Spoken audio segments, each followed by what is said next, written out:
¿no? Que si en realidad lo ponemos en términos temporales, es una cosa bastante novedosa, ¿no? Porque digamos que previo a la década del 90, diría yo, todo lo que tenía que ver con paleontología básicamente se concentraba en la investigación científica que se llevaba adelante en museos, en universidades y en centros de investigación.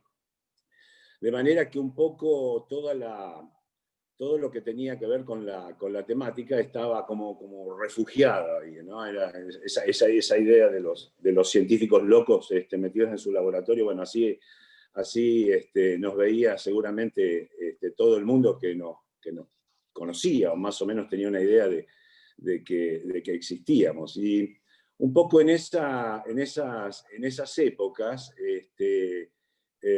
los vínculos con el turismo surgían exclusivamente de la visita que se podía realizar a los museos en esa época, y que por supuesto eran básicamente educativas, es decir, no tenían el clip turístico incorporado. Por lo tanto, digamos, las exhibiciones, más allá de casos emblemáticos, digamos, de los grandes museos del mundo, no ofrecían demasiada, digamos, explicación ni contaban demasiado una historia que fuera o resultara atractiva eventualmente para lo que podía ser el movimiento turístico de una región, de un país, ¿no? Entonces, era que medio que estaba todo en una especie de oscurantismo, y bueno, ahí nos desempeñábamos, pero sí existía una especie de caldo de cultivo muy gordo, que era los más de 200 años de descubrimientos que se venían acumulando, ¿no? Es decir, más allá de que no se daban a conocer demasiado, pero se entendía que había un gran núcleo de descubrimientos, de hallazgos maravillosos, que no habían trascendido al público general. Bueno, esa fue, de alguna manera, un poco la base, el punto de partida, desde el cual se proyectó toda la ciencia paleontológica hacia el mundo, principalmente a partir de la década de los años 90, ¿no? Fue ahí cuando un poco se produjo esta gran explosión. Nosotros la asimilamos mucho a lo que es en paleontología la gran explosión del Cámbrico, ¿no? Ustedes saben que en el periodo Cámbrico, hace unos 500 y pico de millones de años atrás, se produce algo así como la explosión de vida en el planeta, ¿no? Es decir, donde todas las cosas como que aparecen de golpe, en realidad no aparecen de golpe, sino que ya estaban, pero adquieren una serie de características que hacen que se queden registradas, queden impresas en las rocas de esa época, ¿no? Bueno, un poco eso era lo que venía ocurriendo con la paleontología y los fósiles allá por principios de los años 90. Coincidentemente, y antes inclusive, unos pocos años antes de que esto tuviera, digamos, un boom global, nosotros habíamos empezado ya a construir el museo Ferubrio, ¿no? Porque notábamos que había una serie de cosas, digamos, que estaba como demandada dentro de la sociedad. Lo veíamos en otros países a través de los colegas que nos visitaban y que nosotros también los visitábamos a ellos en sus instituciones, y veíamos que había un caldo de cultivo, y por eso de alguna manera fuimos adelante en ese momento con el Ferubrio, ¿no? Y allá por el año 93, por ahí, se produce esta gran explosión, digamos, y que fue básicamente a partir de las películas de Spielberg, ¿no? Es decir, cuando salen las películas de Jurassic Park, sobre todo cuando sale la primera, hay como una terrible locura, digamos, que invade a todas las sociedades, digamos, hasta en el último punto del planeta. un poco porque las comunicaciones ya se habían empezado a ampliar y expandir, si bien la Internet estaba todavía en sus inicios, pero ya había un dejo de comunicación importante que estaba apuntando, digamos, hacia el mundo globalizado, digamos, que terminamos viviendo hoy, ¿no? Y eso en realidad produjo un gran desafío en los museos, sobre todo, porque se vieron compelidos a cambiar absolutamente sus propuestas, ¿no? Es decir, ya no podían ser esas cajas negras oscuras donde algo parecía ahí adentro y donde simplemente las escuelas iban de visita en algún momento, digamos, como para cumplir con el rol, digamos, de la currícula que indicaba que, bueno, los alumnos en algún momento de su ciclo escolar debían visitar algún museo de ciencias naturales. Y lo que ocurría es que estaba produciéndose una demanda en el público general, ¿no? Porque un poco eso que inicialmente por las escuelas iba nada más que a los alumnos, eso empezó a ser también, o a llegar también a los padres, a las familias y a todo el mundo. Entonces, cada salida, cada viaje, cada intento de turismo, digamos, individual, familiar y grupal, empezaba a demandar, digamos, bueno, algo más de cuando se visitaba una región determinada, ¿no? Es decir, bueno, la gente se comenzaba a informar y demandaba, digamos, conocer un poco más, digamos, de la historia de las distintas regiones que se visitaban. En ese sentido, como les decía, los museos comenzaron a tener un desafío muy, muy, muy importante, ¿no? Y por supuesto, ese desafío demandaba a su vez de una componente, digamos, presupuestaria que había que conseguir de algún lado. Siempre los museos estaban restringidos en sus presupuestos, lo están aún hoy, digamos, con algunas excepciones, pero ya no es lo mismo que antes. Y bueno, y había que empezar a hacer cosas, ¿no? Había que empezar a hacer algo. Y así, varios museos, digamos, líderes en el mundo comenzaron a tomar un camino, digamos, en donde comenzaron a incorporar a la paleontología como uno de sus atractivos importantes, ¿no? Recuerdo que, por ejemplo, en el American Museum de Nueva York, digamos,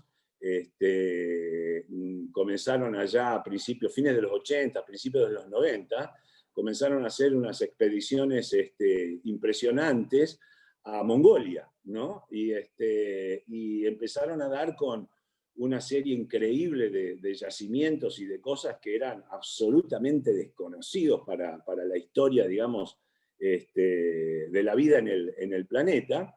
Y muchos de esos, digamos, a través de acuerdos que hicieron con el gobierno de Mongolia, que les permitieron llevar los fósiles a Nueva York, prepararlos, darles una potencialidad importante para ser exhibidos. Y ahí se produjo un clic que fue fundamental, creo yo, en los museos, que fue empezar a exhibir sus tesoros, ¿sí? Es decir, como les decía al principio, había 200 años de acumulación de tesoros en los museos y que de alguna manera ahora tenían la oportunidad de empezar a llegar al público. Entonces empezaron a sacarle el polvo, la pelusa y la tierra que se habían acumulado durante tantos años en las colecciones de los museos y empezaron a ver, digamos, qué era lo que podía llamar la atención y producir un impacto en los visitantes, de manera que justificaran cada vez más las visitas a los museos. Y de ahí se arrancó un camino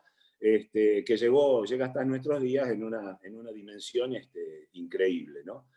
Y en ese sentido, digamos,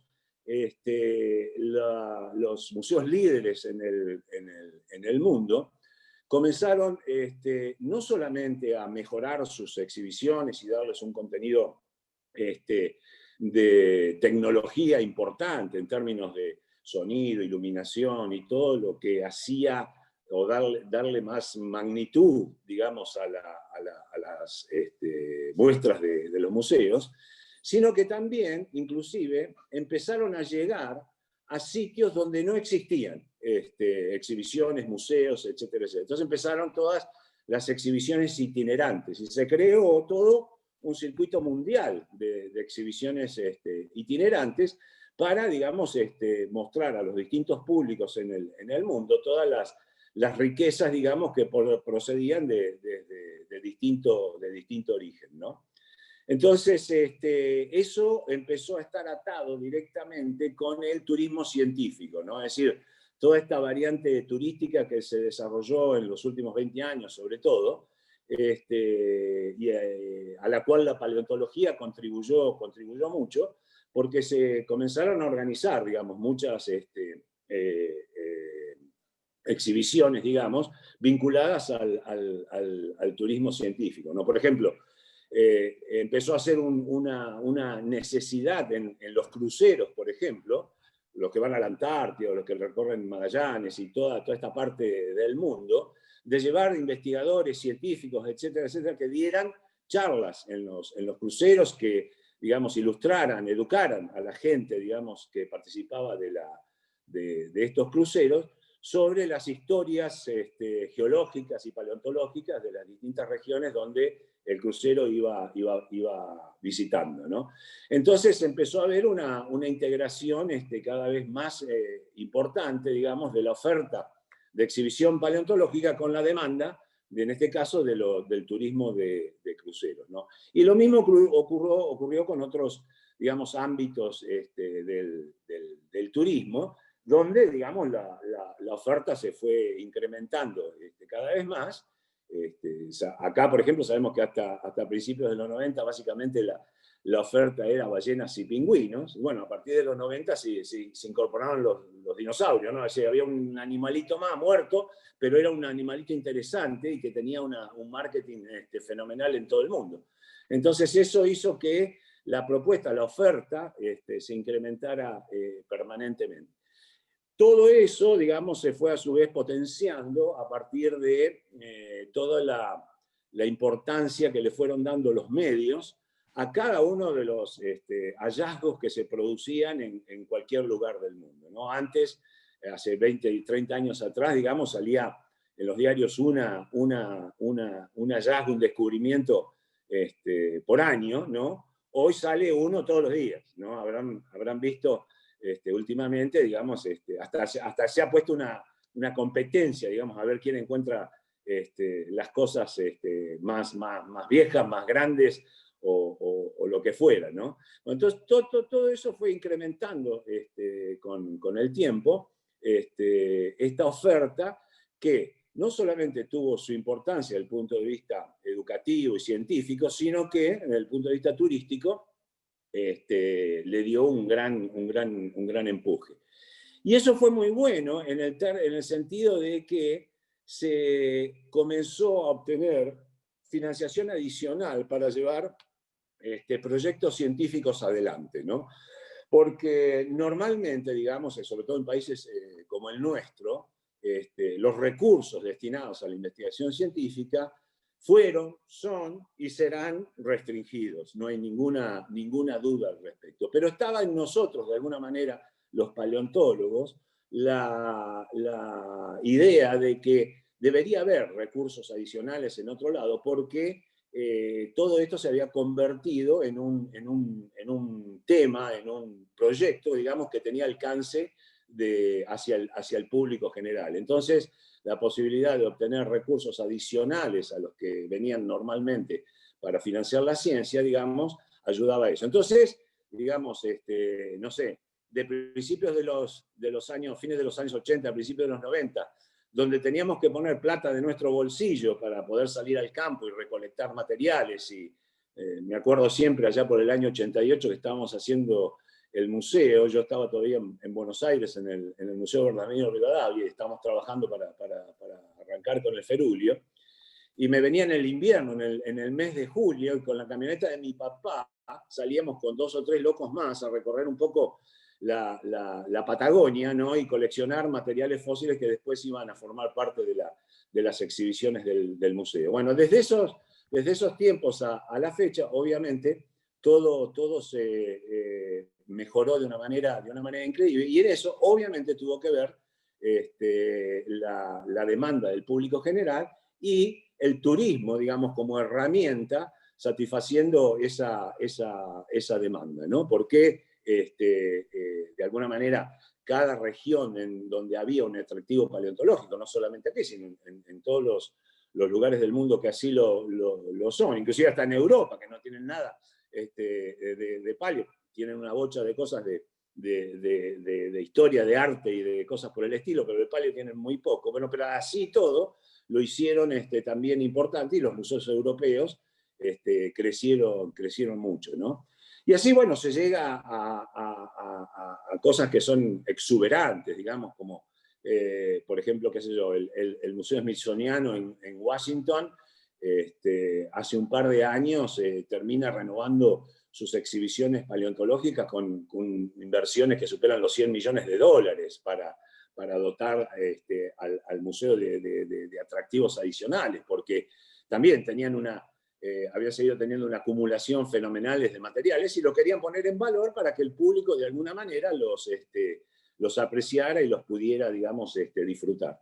Eso hizo que en algunas charlas que tuvimos con el director del Smithsonian, un viejo amigo mío, habláramos de decir, bueno, ¿cómo nos acoplamos, ¿no? Sur-norte, para llevar adelante un poco el mismo tipo de propuestas más allá de las escalas que existen en uno y otro lado, ¿no? Entonces, muchas de las ideas que se desarrollaron allá las hemos incorporado, y también algunas ideas nuestras las incorporaron ellos por allá, ¿no? Por ejemplo, darle a las exhibiciones un sentido más, ¿no? Es decir, darle a las exhibiciones la idea de un guión, ¿no? Que se cuenta una historia. El Feruglio es uno de los pocos museos en el mundo donde se cuenta una historia, ¿no?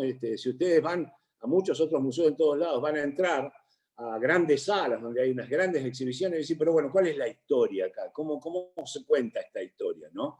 Entonces, bueno, eso de alguna manera lo pudimos transmitir, y en el caso del Smithsonian, por ejemplo, copiaron un poco esa idea de contar una historia, que es un poco con la demanda con la que asiste, digamos, la gente a los museos, para no quedar descolocado, porque si la salto millones de años de una parte del mundo a otra, etcétera, etcétera, queda todo inconexo, entonces no va a entender mucho. Entonces, contarles una historia sobre la base de ejemplos de un lugar u otro lo hace mucho más atractivo, y el público sale entendiendo un poco más, y después seguramente volverá al tema utilizando otros canales de información.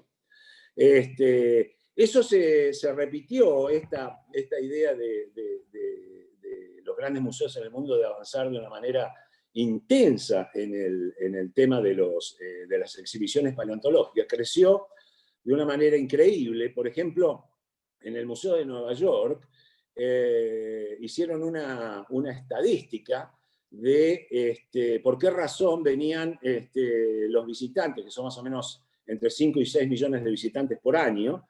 Les preguntaron a todos por qué venían al museo, y el 95% respondió por los dinosaurios. Entonces, obviamente las estrellas paleontológicas, digamos, en todas estas propuestas museísticas, cobraron una dimensión mayor. Y, por supuesto, los paleontólogos, cosa que no le gustó mucho a otros colegas de otras disciplinas, digamos, como que empiezan a llevarse una parte importante del presupuesto, ¿no? Porque obviamente son los que generan más recursos y financiación a las arcas de un museo. En el caso nuestro no tenemos ese problema porque somos un museo estrictamente paleontológico, así que no nos peleamos con ningún otro colega de otras disciplinas. Hay un caso interesante donde se está produciendo actualmente una renovación fantástica, que es en el Museo de Historia Natural de Londres, ¿no? Es uno de los 4 o 5 museos más grandes del mundo, y también han empezado a tirar todo por la borda y rehacer absolutamente todo con inversiones impresionantes. Y hay una anécdota interesante, yo siempre la cuento, que es el Museo de Londres siempre tenía a la entrada un dinosaurio que estaba hecho allá por los años 30 o 40 en yeso, ¿no? Que era un diplodocus, un dino de esos de cuello largo, ¿no? Que le decían Dipi, ¿no? Y se había convertido, digamos, en casi qué sé yo, un ícono del museo. Y bueno, llegó el momento de decir, bueno, tenemos que cambiar un poquito y encontrar un movimiento de resistencia interesante en el tema de los asociados, de los miembros del museo, que no querían saber nada de que le sacara a Dipi, porque bueno, el tradicionalismo inglés en ese sentido, digamos, mantenía una constante presencia. Pero bueno, tomaron la decisión y en vez de sacarlo de circulación y mandarlo al depósito, a Dipi, lo que hicieron fue sacarlo a circular por toda Gran Bretaña. Entonces el ejemplar que no habían visto jamás en ninguna otra parte de Gran Bretaña, salvo en el Museo de Londres, empezó ahora a tener un tour por todos los sitios de Inglaterra, y la cantidad de gente que asistió a ver un bicho, que era una porquería, ¿no? Pero si ustedes lo vieron comparado con otros, es una porquería. Pero bueno, había logrado esa fama a través de tantos años de exhibición en el Museo de Londres, digamos que en todos lados era muy bien recibido, muy bien aceptado, y la gente acudía masivamente a ver a Dipi, ¿no? Bueno, esa es una situación interesante, porque ahora vamos a exhibir el Patagotitán ahí en el Museo de Londres, ¿no? Y va a ser una situación muy interesante. Y fue la única razón por la cual aceptaron esos miembros reticentes a que Dipi fuera de viaje y no se quedara tanto tiempo, digamos, en el Museo de Londres. Así que ustedes ven un poco la dinámica que adquiere esto a partir de cosas muertas, digamos, pero cómo adquiere una dinámica increíble en todo el mundo, ¿no? Ni que hablar de lo que están haciendo en el Museo de Berlín, donde van a hacer una inversión de 600 millones de euros en los próximos 5 años, digamos, para dotar a todas las exhibiciones paleontológicas de una serie de propuestas nuevas y bueno, y convertirse, digamos, en una de las mayores atracciones de Europa. De manera que, digamos, todo el mundo está un poco en esta dirección. Y básicamente eso ocurre porque las corrientes turísticas, es decir, más allá del desastre de este año, las corrientes turísticas son cada vez mayores, digamos, ¿no? Entonces, nadie quiere pasar por una gran ciudad, por una región importante o por un país que tiene ciertas tradiciones en este caso, en el campo de la paleontología, sin ver un poco cuáles son los tesoros que acumula ese país como parte de su acervo histórico y cultural. Entonces están muy, muy metidos en este camino. Entonces, de alguna manera, nosotros pretendemos avanzar de la misma forma en el Museo Feruglio, ¿no? Mejorando la propuesta sustancialmente en los años por venir. Algunos de estos cambios así que se producen en las exhibiciones de estos museos, donde cambian, digamos, de alguna manera los actores principales de las exhibiciones de paleontología, produce una increíble e inmediata repercusión en el público, donde en algunos casos se llegan a duplicar el número de visitantes, ¿no? Entonces, de nuevo, digamos, las corrientes turísticas más los públicos locales en grandes ciudades, digamos, enseguida están atentos y muy con las antenas paradas, esperando a ver cuáles son las novedades. Por supuesto que esto no se pueden poner novedades todos los años, ¿no? Entonces, más o menos cada 8, 10, 20 años, digamos, se renuevan las cosas. Pero ahora cada vez se hace más. Entonces, cada 4 o 5 años se ha bajado el periodo en que hay que renovar y poner nuevas cosas. Por suerte, los hallazgos siguen estando a la orden del día, y eso hace que, digamos, aparezcan nuevos actores que enseguida, al aparecer en los medios, tienen una promoción muy, muy rápida, muy interesante, y el público está enseguida diciendo, bueno, ¿cuándo lo van a poner en la exhibición? ¿Cuándo va a estar listo para la cosa? Entonces, bueno, antes que los procesos, digamos, de preparación de los fósiles podían llevar 2, 3, 4 años, ahora 1 año y tiene que estar listo porque el público demanda ver un poco todas las cosas nuevas, ¿no? Así que en ese sentido, para nosotros sigue siendo un desafío muy, muy importante. Y por suerte tenemos una serie de ventajas comparativas y también competitivas en el ámbito patagónico que nos van a permitir, digamos, en el futuro cercano y lejano, continuar, digamos, proveyendo nuevas atracciones, nuevos descubrimientos, nuevas figuras, nuevos actores que van a hacer que el público, digamos, sea satisfecho en ese sentido. Ahora, ¿qué problemas tenemos que solucionar nosotros aquí en términos de satisfacer la demanda turística? O mejorar la oferta, por otro lado.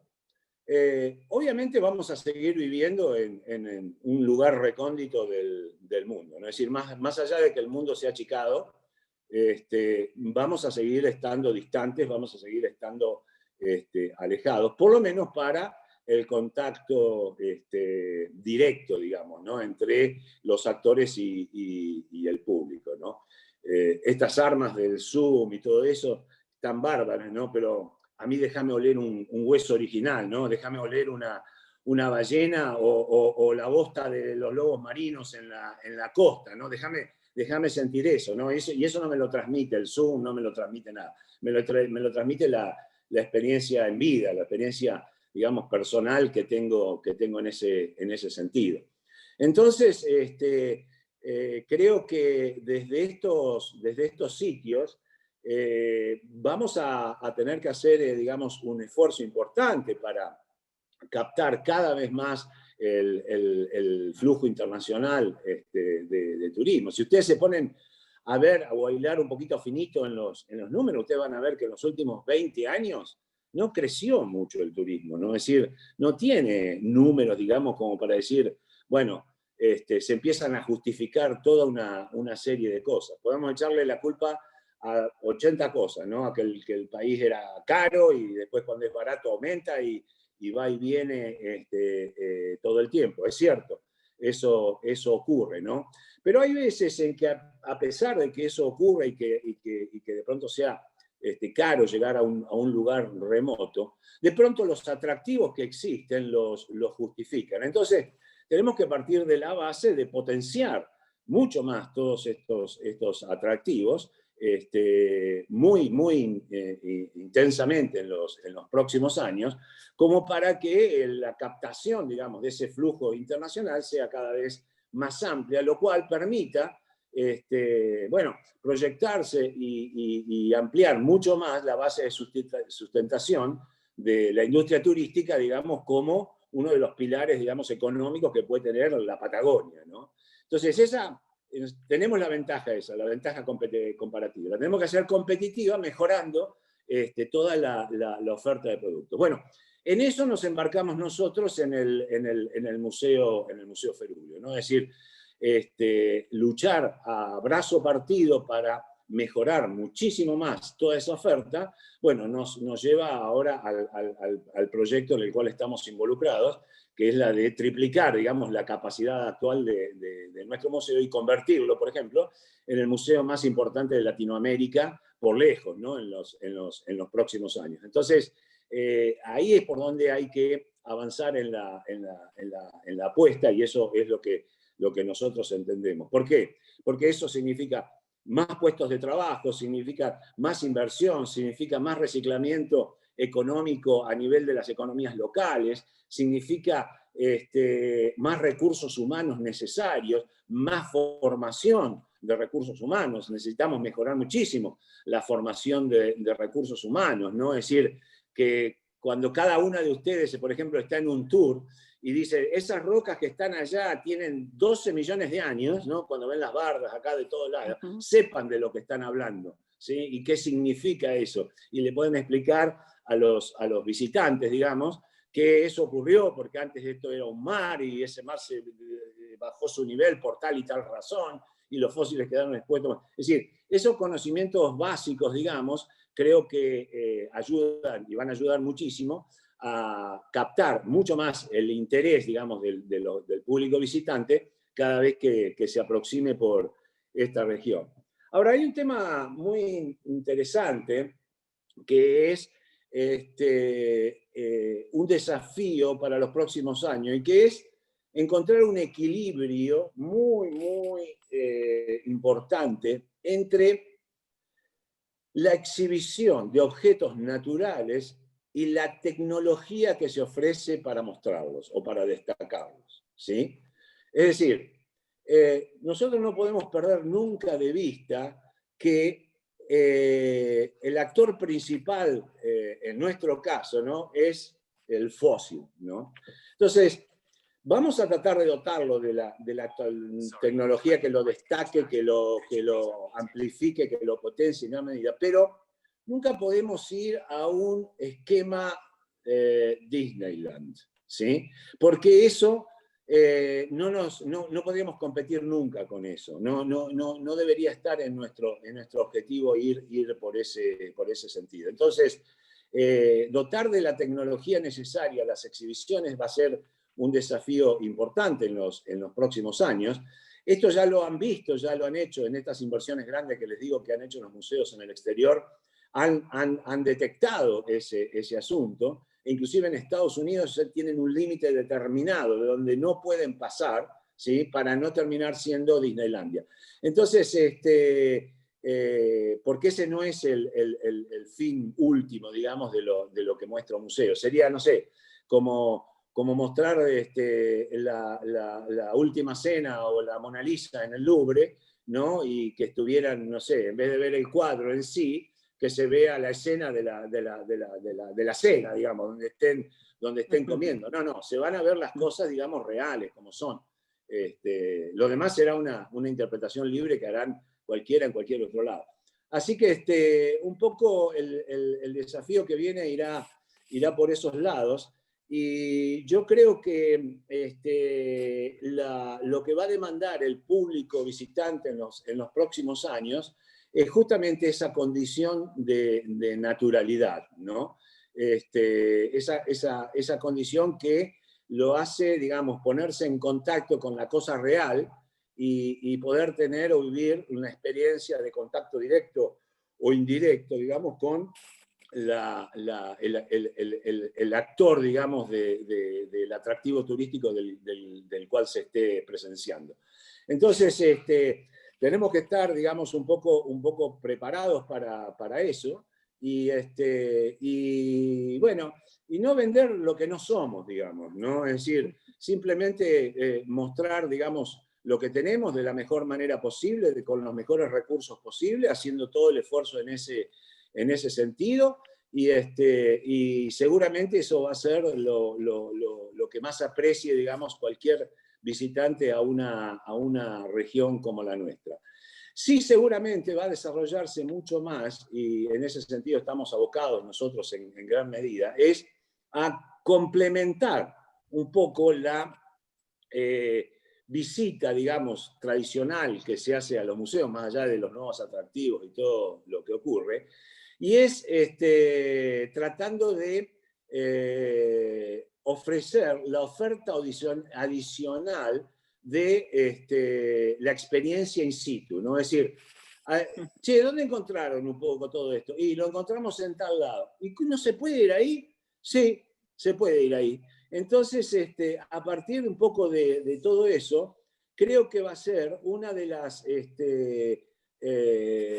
razones fundamentales para hacer crecer a muchas regiones aisladas, en el caso de la Patagonia, para llegar, digamos, sobre la base de un atractivo genuino, de un atractivo natural, digamos, poder llevar con grupos que vayan a esos sitios, ¿no?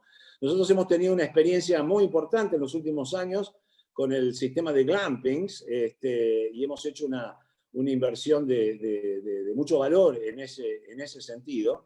Y la verdad que nos ha ido bastante bien, ¿no? Teníamos toda una serie de reservas y proyectos para este año, lamentablemente nos lo han cortado, pero yo supongo que eso se retomará muy rápidamente hacia el año que viene, porque empieza a justamente ocurrir eso que les comentaba anteriormente, mejorar la oferta mucho más. No le voy a decir que ocurra, pero digamos, salir a bucear con las ballenas, qué sé yo, sería más o menos el equivalente, no más allá de que se acepte o no se acepte, pero digamos, sería una cosa por el estilo, ¿no? Entonces, la verdad que las experiencias vividas por muchos de los pasajeros estos que hemos tenido en estas experiencias de glampings han sido fantásticas. No son baratas, la verdad que no son baratas, y obviamente tiene que ser así, porque, digamos, inicialmente no se puede manejar, digamos, densidades importantes de públicos, digamos, llegando a un solo lugar y produciendo una distorsión, digamos, en el balance lógico de la vida de ese lugar. Pero sí, digamos, terminan siendo altamente efectivas y altamente valoradas, digamos, por cada uno de los visitantes. Y la cantidad de lugares donde se puede llevar adelante esto, en nuestra provincia nada más, es infernal, ¿no? Es una cantidad de cosas increíbles con temáticas variadas, donde, digamos, la oferta que se puede hacer puede atraer un grupo para esto, un grupo para lo otro, un grupo para aquello. Entonces, esa creo yo que es una alternativa muy interesante, que además, digamos, repercute rápidamente en todo lo que sea traslados, servicios a ofrecer, inversiones, en fin, pone en movimiento toda una serie de elementos de obras y servicios, digamos, asociados a este tipo de cosas. Si con los años lo vamos intensificando, seguramente en algún momento nos van a leer en todo el mundo. Ya nos leen, pero digamos, nos van a leer más en todo el mundo, como decir, che, mirá qué experiencia interesante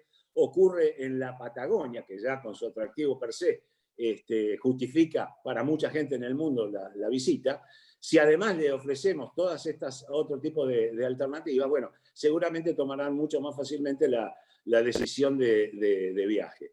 Así que creo que ahí, en ese sentido, vuelvo a ustedes, va a estar en gran medida vinculado a toda la información que ustedes como primer contacto, digamos, con los grupos turísticos tengan y puedan ofrecer en este sentido. Sé que muchas de ustedes trabajan particularmente con grupos del exterior, etcétera, etcétera, donde volcarles un poco las experiencias nuevas y las ofertas nuevas que están apareciendo, las va a favorecer a ustedes mismos, ¿no? Es decir, porque, digamos, les va a ampliar su negocio muchísimo más y van a tener, digamos, mucho más clientes a lo largo del año. Entonces, bueno, esto es un trabajo mancomunado, donde nosotros como institución tenemos de alguna manera la obligación de bajar esta información y dar a conocer mucho más todo lo que hacemos, cómo lo hacemos y con quién lo hacemos. Y creo que eso va a beneficiar un poco a nuestra comunidad en el futuro cercano. Así que es un gran desafío y bueno, las convoco a todas ustedes a participar y a ser protagonistas de toda esta aventura que va a venir, que, bueno, no le va a ir en saga a ninguna de las propuestas más o menos parecidas que existen en otros lugares del mundo, y ahí nos vamos a colocar realmente en lo que somos, ¿no? Yo siempre digo que nosotros tenemos que ser y hacer lo que decimos y somos, ¿sí? Siempre decimos que somos fantásticos, que somos unos grandes emprendedores, tenemos toda una serie hasta autobombo que nos hacemos. Bueno, tenemos que darnos la oportunidad de probarlo, tenemos que darnos la oportunidad de mostrarlo a mucha gente en el mundo y probar que somos tan buenos como decimos ser. Así que nada, un gusto estar con ustedes y cualquier consulta que quieran hacerme, con todo placer. A ver, espera si tengo abierto. Sí, sí, ahí Karina, que está, te va. Hola, Había, sí, hubo buenas una tardes. pregunta. ¿Cómo te va?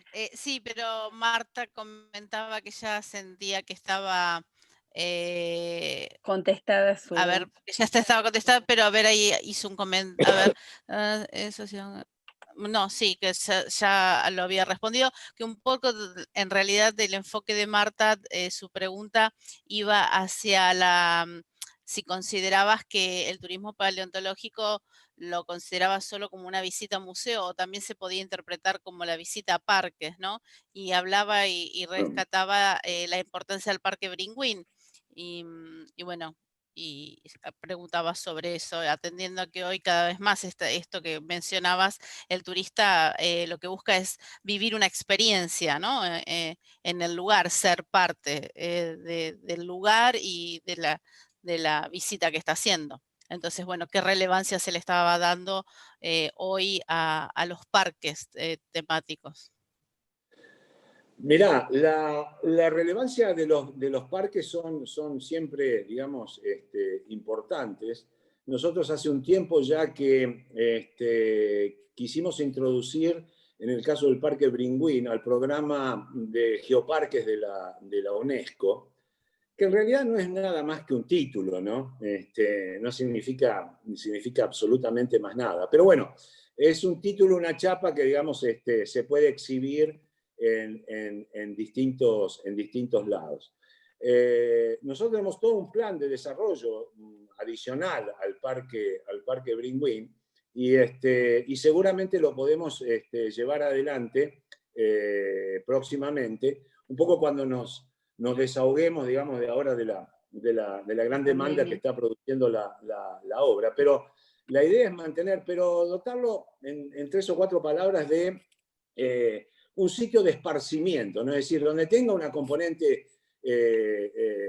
científica, de paleontología, de lo que sea, pero también que sea un sitio de esparcimiento, ¿no? Es decir, donde en especial el público local tenga de alguna manera la alternativa de pasar un fin de semana, de que pueda, digamos, desarrollar actividades, que pueda llevar a su familia, a sus hijos, lo que sea, y que tengan, digamos, actividades en ese lugar, que pueda tener un lindo lugar para comer, que tenga un servicio apropiado. Nos ha costado mucho con Bringüín en los últimos años, sobre todo porque el hecho de contar con los servicios básicos ha sido una cosa, es muy caro, llevar la luz, el agua, el gas, lo hemos tratado de hacer de 1000 maneras distintas, es muy caro, pero bueno, en algún momento tendremos que hacer el esfuerzo y de la misma manera que encaramos cosas, digamos, que a veces parecen imposibles desde el inicio, bueno, hacerlo con esto, ¿no? Así que sí, los parques tienen la relevancia que deben tener y como les decía antes, digamos, poder utilizar distintas regiones dentro de la provincia para poder llevar al público y que cobren noticias. El Valle del Río Chubut, desde el comienzo al fin, no tiene nada que envidiarle al Valle del Río Colorado en Estados Unidos, nada, pero absolutamente nada que envidiarle, ¿me entendés? Además, caminás por el coso y tenés fósiles de todas las edades, tenés bueno, hasta arqueología de distintas naturalezas preservadas en el lugar. De manera que todos esos sitios se pueden trabajar con cosas. Pero bueno, tiene que justificarlo, tiene que existir la demanda que justifique eso, porque ¿de qué me sirve yo que invierta $1 millón, no sé, en los altares, ¿sí? Si no tengo, digamos, de alguna manera la potencial demanda que de alguna manera me justifique avanzar en decisiones e inversiones de esa naturaleza. Ya sabemos que el Estado no puede invertir porque está quebrado. Entonces, la única manera que pudieran avanzar, no sé, grupos privados o algo por el estilo, que pudieran ir en ese sentido. Pero cada uno de esos grupos va a medir la inversión en términos del retorno que pueda llegar a tener. Si no, no lo van a hacer. Entonces, prima facie por ahora, creo que la opción más lógica es trabajar desde un centro importante y desde ese centro importante, digamos, trabajar satelitalmente con 2, 3, 4 destinos que haya en la provincia y así ir dando a conocer. Lo demás después va a venir por añadidura, ¿no? Así que bueno, por ahí vamos. Bien, bueno, acá Liliana dice, ¿cuándo podrían organizar para los guías alguna visita a algún sitio paleontológico? Por lo mismo que dijo, hacer lo que decimos y probamos. No necesariamente tiene que ser gratuita, pero sí accesible considerando nuestro rol. Bueno, y Néstor agrega ese comentario que obviamente esperamos nuevas capacitaciones de parte del museo, ya que ha participado de las anteriores y siempre han sido fantásticas. Dado que nos aportan mucho en nuestra labor, ¿no? Y bueno, y reconoce la joya y orgullo que es para todos el MEF. Bueno, sí. Bueno. Sí. No, sí, te dejo responder. Está bien. No, seguro, la idea de colaborar en la formación del recurso humano, como les decía, es de fundamental importancia, ¿no? En cuanto a organizar algún viaje, bueno, es simplemente nada más que generar un poco las inquietudes, digamos, las voluntades que quieran participar de eso y de alguna manera organizar una especie de tour paleo, digamos, de 2 o 3 días en distintas regiones y mostrarle, digamos, las cosas que estamos haciendo en esos lugares y que ustedes vean, digamos, el potencial. Así que creo que eso es una decisión en términos de requerir, de demandarlo, y bueno, y habrá costos seguramente, bueno, veremos cómo los cubrimos, pero... Bueno, te cuento que acá se armó... Se acaba de armar el club de fans del Tour Paleo. Así que es cuestión de empezar a armar números, te diría, porque acá ya hay unos cuantos que están levantando la mano, que es una gran idea. Sí. Y bueno, vos sabés que desde nuestro rol siempre estamos buscando formarnos y bueno, y el tener la posibilidad única, ¿no? De tener un lugar como el MEF con tantos profesionales de tanta experiencia, me parece que nos suma en nuestro rol un montón. Así que cualquier capacitación que siempre se pueda surgir es más que bienvenida. Así que acá hasta de Córdoba, mira, Gabriela de Córdoba dice, apisen que con tiempo que yo también voy. Sí. Así que bueno, el Tour Paleo, vamos. Queremos estar en la foto, queremos estar en la foto que sea la propaganda lanzamiento del Tour Paleo, ¿no? Claro. Está bien, yo creo que si un poco ustedes canalizan toda esta demanda a través de la página nuestra en el museo, bueno, podemos ir trabajando en conformar una masa crítica. Yo creo que no debería ser una masa crítica en cada viaje de no más de 10 o 15 personas, digamos, porque siempre tenemos que viajar distancias muy largas, tenemos que andar muy rápido, tenemos que, entonces no se puede hacer muy masivo, pero se puede hacer más de una vez. Y como ya tenemos todos los circuitos armados de excursiones que hemos hecho vinculadas a congresos de paleontología, de geología, etcétera, etcétera, es simplemente adaptar el idioma, digamos, que se usó en esos tours y a lo que ustedes demandan, y así, digamos, está muy fácil, no hay ninguna historia en ese sentido. Así que sí, con gusto. Pero canalicen toda la información ahí a través de la página del museo, que creo que van a encontrar la respuesta. Bueno, y seguramente genial. También justo no está Leonide, la presidenta de la Asociación de Guías, pero seguramente cuando vea la cinta que vuelva, que está por ahí de campaña, también vamos a iniciar alguna ronda de conversaciones. ¿Te había quedado algo, Cari? Sí. Si no, bueno, Nani que comentaba totalmente, organizar, capacitarnos más, siempre es lo que nos impulsa y el conocer más, dice, es lo que nos hace querer, con lo cual es de suma importancia, ¿no? El poder tener a estos expertos que nos cuenten todo y nos capaciten. Así que bueno, yo acá en esto no, No, lo único ¿para que qué? sí, sí, acá de Yo este lado acá, ninguna, sí, decime a mí, yo tengo acá preguntitas.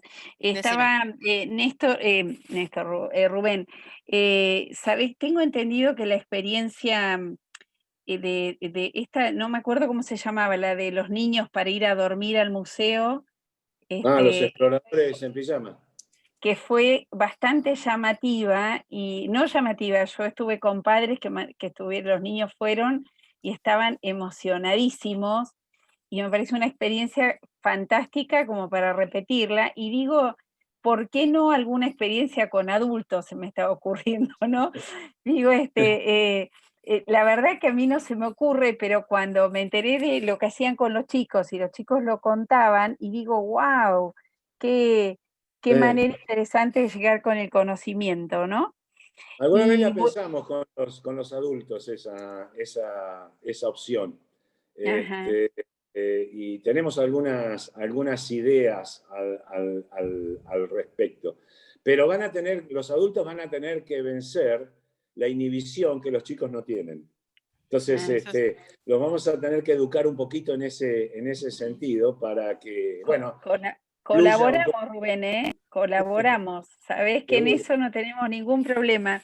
Eh, Y lo que te quiero preguntar después, creo que hay otra pregunta ahí de Alicia, y ya que te llevé por el lado de una de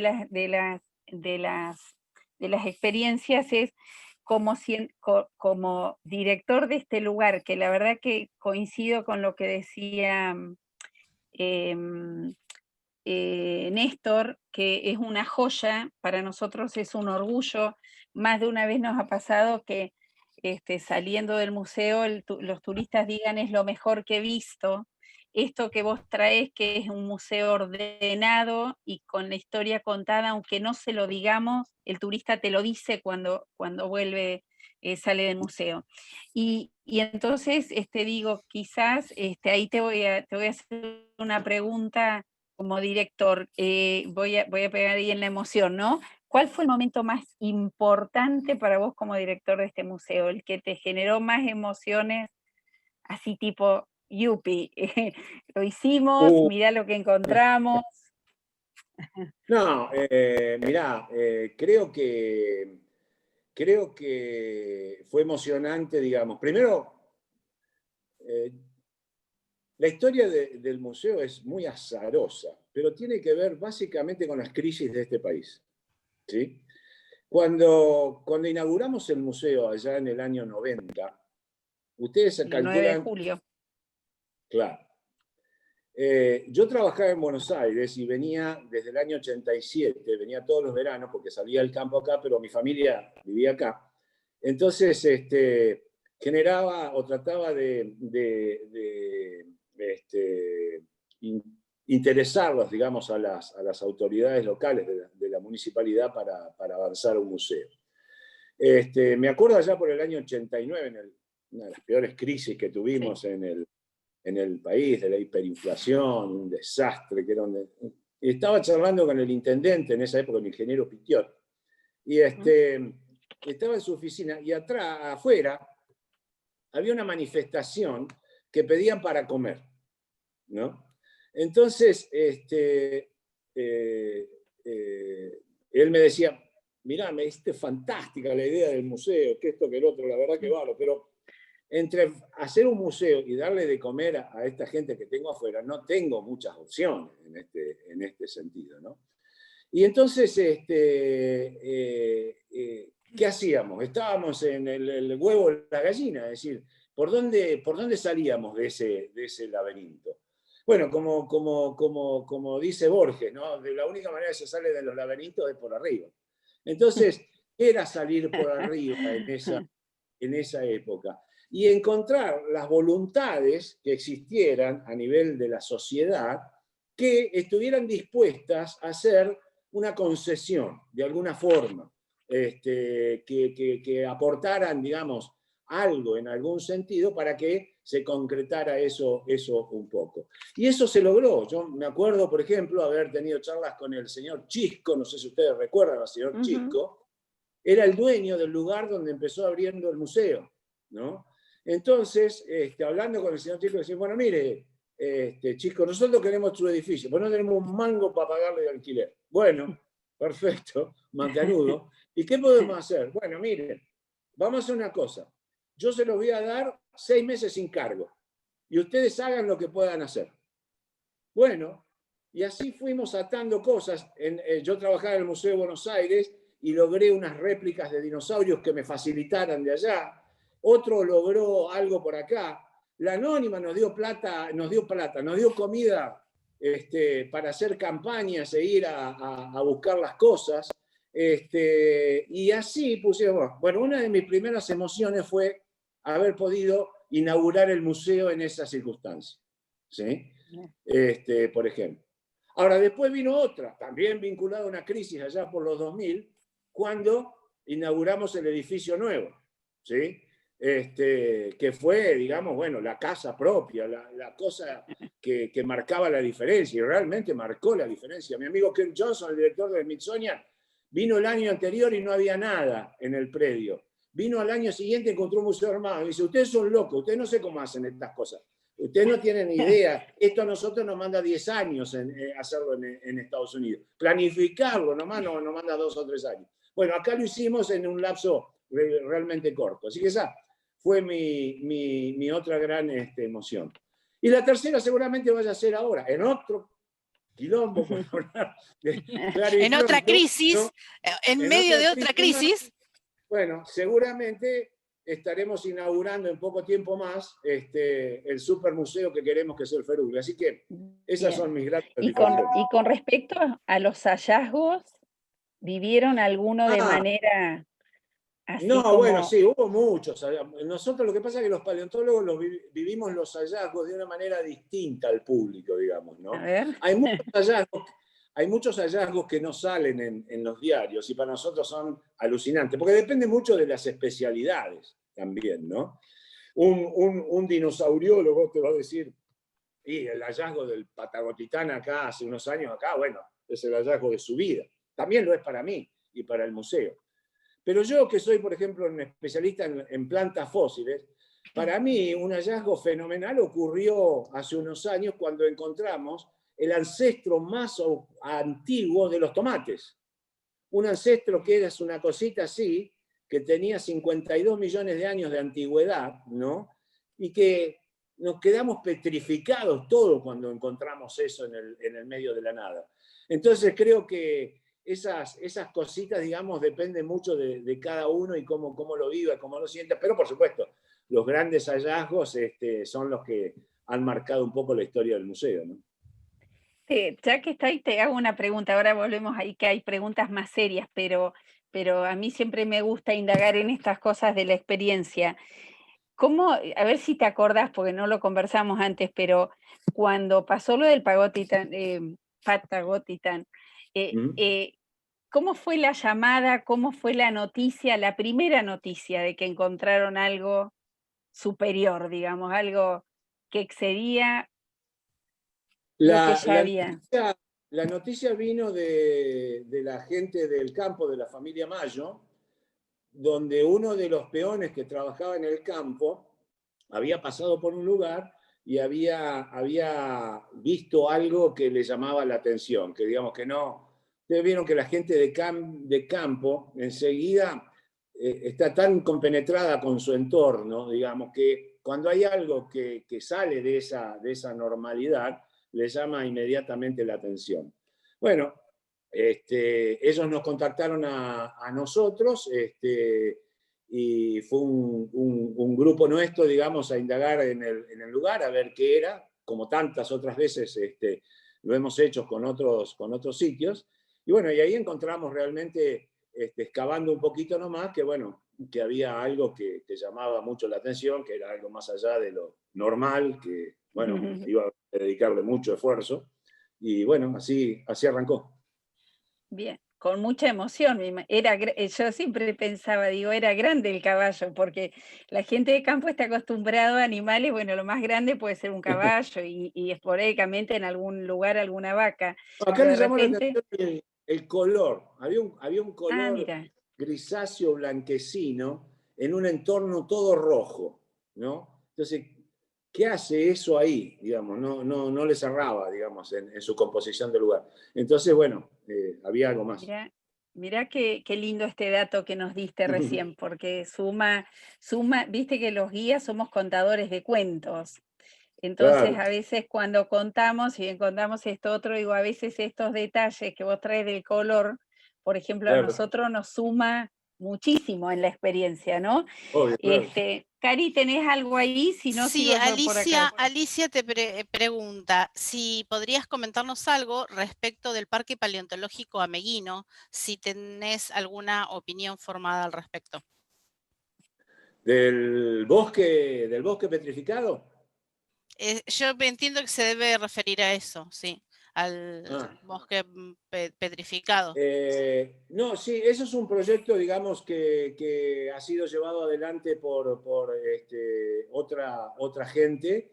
Nosotros no hemos participado. Me parece interesante cualquier oferta que se sume, digamos, a lo que es la oferta local general, me parece rescatable. Así que nada, no tengo mucho conocimiento del lugar, lo he visitado, me parece muy, muy interesante, muy atractivo, y bueno, falta que, no sé, en la eventualidad de que se generara un circuito realmente de un flujo interesante con el dique Ameguino, y eso sería un lugar ideal o inevitable, digamos, para visitar, ¿no? en ese eventual circuito. Bien. Bien. ¿Tenés algo? No, sí, dale, ¿Cari? Emi, no, No, dale. lo que yo pensaba es si con respecto a la generación de estos circuitos han tenido alguna charla con las agencias de viajes, con las autoridades, y en todo caso, si en algún momento se arma, digamos, obviamente los guías somos los más interesados en que se arme, ¿no? Así que sabés que estamos a disposición plenamente para ser partícipes, para empujar, para ayudar, e incluso como somos re metiches, no sé si sabes esto, capaz que te lo han contado, que los guías somos muy metiches, hasta podemos sumarnos en la organización de lo que haya que hacer. Pero te pregunto esto, si ha habido alguna conversación o todavía está digamos, Sí, ahí en los no, inicios. sí, hemos charlado infinidad de veces de potencialidades, de alternativas. Hemos concretado algunas, como les decía antes, con turismo científico. Pero ustedes saben que acá tenemos un corset que hay que romper y creo que va a ser muy difícil, que es el hecho de los tiempos de permanencia de la gente. ¿Sí? Es decir, acá el tiempo de permanencia de la gente hace que, dadas las distancias que existen, Península Valdés, Punta Tombo y lo que queda en el medio, es para lo único que más o menos alcanza el tiempo. Entonces, para romper ese corset, realmente tenemos que generar una alternativa que sea realmente válida, realmente atractiva. Si no, va a ser muy difícil convencer a una agencia internacional de que se tiene que quedar su grupo un día más para ver tal y tal cosa en la región. Y bueno, ese es todo un desafío. Por eso, cuando yo hablaba de mejorar la oferta, va mucho por ese lado, ¿no? Es decir, por realmente introducirle mucho valor a cada una de estas cosas. Yo sé que todo el mundo piensa que muchas de estas alternativas, eso son la mejor, que cada uno lo ve y es lógico que lo vean de esa manera.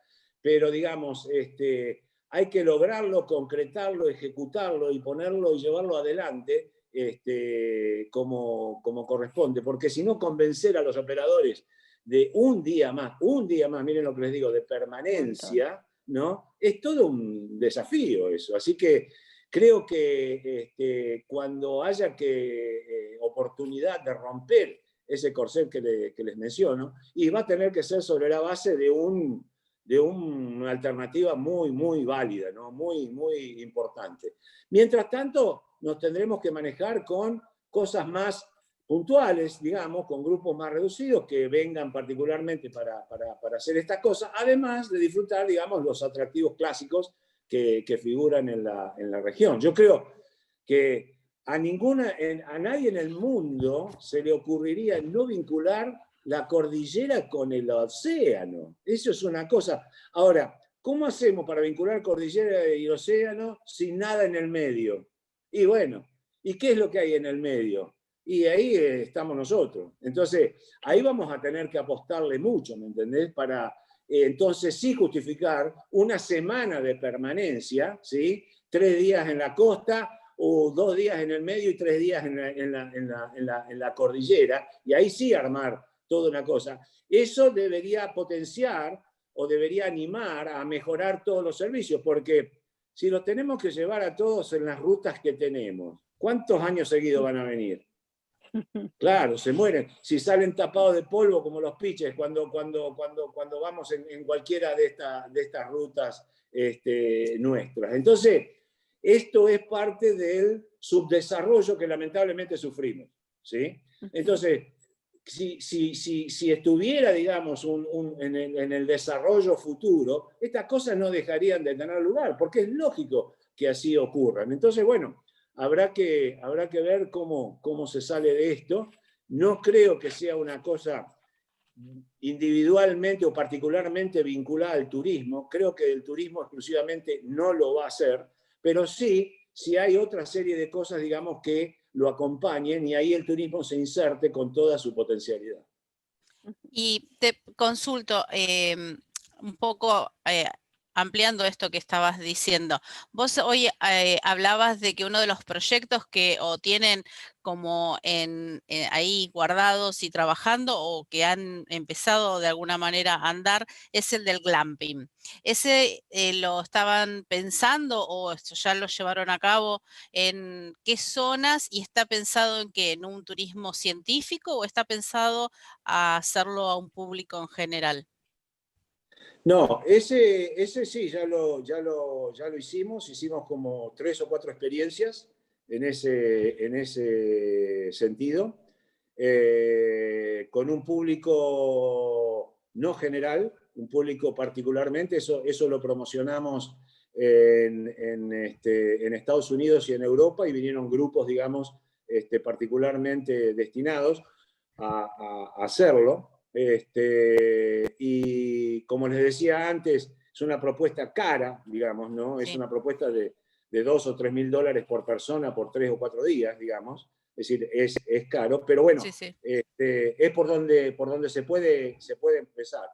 Lo intentamos acá a nivel local, a nivel de Argentina, digamos. Tuvimos mucho interés, pero hasta ahora no hemos podido lograr concretar ningún grupo. Había para este año, sí, ya un grupo argentino, pero bueno, hubo que dejarlo de lado. ¿Y dónde se llevó a cabo? ¿En qué lugar? Sí, esto se llevó en el Valle Medio del río Chubut. En el Valle Medio del río Chubut, pasando Cerro Cóndor, en un campo muy lindo que hay, digamos, a la vera del río, donde nosotros tenemos uno de los yacimientos donde más trabajamos, ¿no? Pero está combinado con todo, con trekking, con pesca, con caminatas largas, con excavaciones, en fin, toda una serie de... Y por supuesto dotándolo de un servicio de primera, ¿no? Claro, sí.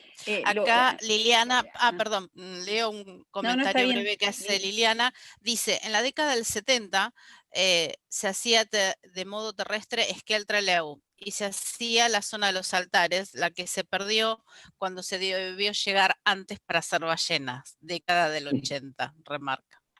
Sí, puede ser. Que hubo en algún momento un periodo en el que se trataba de hacer, entiendo, un paseo más integral entre cordillera y costa, ¿no? No, y claro, hoy, bueno, creo que hay muchos elementos que hacen, claro, que nos están favoreciendo. Ese famoso Rocky Trip, por ejemplo, que se hizo en su momento. Bueno, todas esas cosas se pueden poner juntas, ¿me entendés? Todas esas cosas se pueden amalgamar en una sola propuesta. Nosotros tenemos varios circuitos armados en ese sentido. Uno se llama, por ejemplo, la ruta del Gondwana, ¿sí? Que es una ruta que viene desde San Juan hasta acá, por ejemplo, ¿no? Y que va recorriendo, digamos, todos sitios paleontológicos a lo largo de esa ruta. Es interesantísima, pero bueno, ¿qué demanda? El equivalente a la ruta del vino, digamos. Más o menos, sí. Claro. Esta es vino Está y fósiles. interesante. Pero sí, está ahí, es para trabajar. Pero como les digo, nosotros vamos a tratar de dar el puntapié inicial en muchas de estas cosas, y bueno, pero el acompañamiento de comunicaciones, servicios, etcétera, etcétera, que tiene que venir, digamos, adosado a eso, tiene que justificarlo, ¿no? Si no, es muy difícil. Ustedes partan de esta idea. No hemos logrado asfaltar la península Valdés todavía. ¿Entienden lo que les digo? No se va a hacer. Hace 35 no, pero más que eso, años o sea, se asfaltó el camino a Pirámide y no se hizo 1 kilómetro más de caminos. En uno de los principales atractivos turísticos de Latinoamérica. Entonces, miren si hay para andar. Claro. Rubén, estaba pensando, si bien tengo entendido, o por lo menos mi percepción, que el Museo Egidio Feruglio, lo dije bien, es como el atractivo más importante en lo paleontológico. No sé si Neuquén tiene algo ni siquiera parecido, no lo escuché. ¿Hay posibilidades de unir destinos con algún lugar de otro país latinoamericano para hacer una oferta conjunta? Sí, yo creo que tenemos, de la misma manera que les dije que debería unirse cordillera con Atlántico. Cuando digo cordillera, incluyo a Chile. Los atractivos del lado de Chile, paleontológicos, si bien no son, han hecho unos descubrimientos muy interesantes en los últimos años, ¿no? Es más, nosotros ahora estamos trabajando con la gente de Coyhaique, porque quieren armar un museo en Coyhaique, y bueno, de alguna manera quieren que iniciemos un intercambio en ese sentido, porque ven muy promisorio de alguna forma el circuito, digamos, de cordillera océano. Así que seguro que tienen unos bosques petrificados muy lindos en la zona de ahí del sur de Chile. Bueno, así que está ahí. Es decir, lo que está al lado, lo que tiene el vecino es a lo primero en donde hay que recurrir. No les voy a proponer, qué sé yo, con Brasil. Había hace años un programa, no sé si sigue existiendo, se llamaba Amazonia-Patagonia, ¿no? Que lo hacían estos locos que vienen en esos supercamiones que arrancaban en la Amazonia y terminaban en Tierra del Fuego. Bueno, pero es algo muy puntual, muy, muy chico. Pero esto que tenemos al lado, la verdad que lo podríamos hacer tranquilamente, ¿no? Bien, acá, bueno, Ruth hace 23 años, hice la ruta 40 con el Feruglio, haciendo Sarmiento, el Ormachea, y seguimos hasta Calafate, con grupos internacionales. Y bueno, después abriste un debate picante ahí, ríspido, donde varios comentaron el tema del asfalto de península. Ese es un tema ríspido. Algunos acá felicitan, bueno, dicen, no creo que deberían asfaltarse, sino mantenerlos bien, ya que el asfalto arruinaría y agrede la fauna. Así que un tema ríspido. No sé, qué sé yo. Yo creo que la gente que vuelca, que se destruye, que se rompe todos los años, que los costos que tienen los vehículos de transporte, todas esas cosas, no sé, creo que importan algo también, ¿no? Sí. Y retrasan. Es un gran problema. Bien. Rubén, a ver, yo digo, y si ya no hay más preguntas, ha sido muy rara esta charla, porque creo que todas las charlas que yo había escuchado de vos eran como absolutamente técnicas, y que obviamente, te cuento, mi relato y el de muchos de nosotros, quizás los que lo escuchamos hace muchos años de vos, un poco lo hemos ido estudiando un poquito más, escuchando lo que escuchamos, leemos un poco más.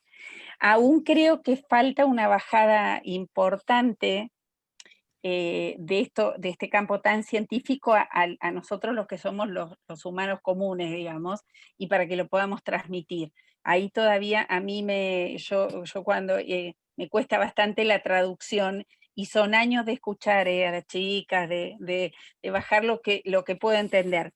Pero lo que me quedo pensando es qué grande, ¿no? Y no hablamos hoy de números, pero quizás algunos puedan salir. ¿Cuántos proyectos, cuántos científicos, cuántos hallazgos, cuántos años? Digo, si nosotros ponemos todo esto del feruglio en una sola página, es muchísimo. Y no sé si a veces los guías somos tan conscientes de todo lo que significa pasar del salón para adentro, digamos. A mí me impacta mucho la sala donde podemos ver a los científicos trabajar, pero digo, ¿cuánto más hay detrás de eso? Así que me quedo con esa reflexión, ¿no? Bueno, no, muchas gracias. La verdad que ha sido un placer estar con ustedes. Seguramente tendremos la ocasión de repetirlo a futuro. Ya les digo, les vamos a pegar un buen lavaje de cabeza cuando tengamos la propuesta nueva con la ampliación del museo, porque va a haber muchísima información adicional que van a tener que incorporar. Así que bueno, como les decía antes, trabajar en los recursos humanos es lo más importante en los años por venir, así que ahí estaremos ofreciendo nuestro aporte. Bueno, y Cari, ¿querés decir algo más? Si no, hay muchos agradecimientos hacia vos, Rubén, por tu tiempo, por tus palabras, saludos y nada más. Preguntas, no hay ninguna. Hasta acá, solo eso. Bueno, de hecho, nos vamos a tomar, porque una cosa que nos pasa a los guías es que somos memoriosos, te aviso. Así que nos vamos a tomar todas las palabras. Serás esclavo de tus palabras. Y las promesas, y de hecho prontito te vamos a estar contactando para ver qué de esto podemos empezar a hacer. Y además, la verdad que nos parece que es una oferta de tal valor que nos merecíamos esta charla con vos. Así que no sé si ahí nos podés ver a varios más, porque ahí yo puse Vista del Hablante, y no, ahí puse la galería. Pero, a ver, espera a ver si puedo desandar. Aguántenme, chicos, que si puedo desandar el abrir los micrófonos, aplaudimos, esperen. Ahora pueden reactivar sus micrófonos, porque todos los que estamos en sala somos de confianza y de la casa. Así que, si pueden, abran los micrófonos, así aplaudimos, ¿está bien? Bueno, bien. Rubén, te agradecemos mucho. La verdad que fue un lujo tenerte por acá y estaremos en contacto, te lo prometemos. Dale. Muchas gracias. Muchas gracias. Ha sido otro domingo, y esperá, porque tenemos como una tradición de que a la cuenta de 3 yo los hago desaparecer. Viste la magia de tener el dedito acá, así que chicos, un gusto. Seguimos hasta el 20 de diciembre. Gracias, Emi. Así que ya vamos a estar comunicándoles. Así que a la cuenta de 3 salimos. ¿Está bien? ¿Me ayudan? 3. 2. Bueno, 1, 2 y ¡chau!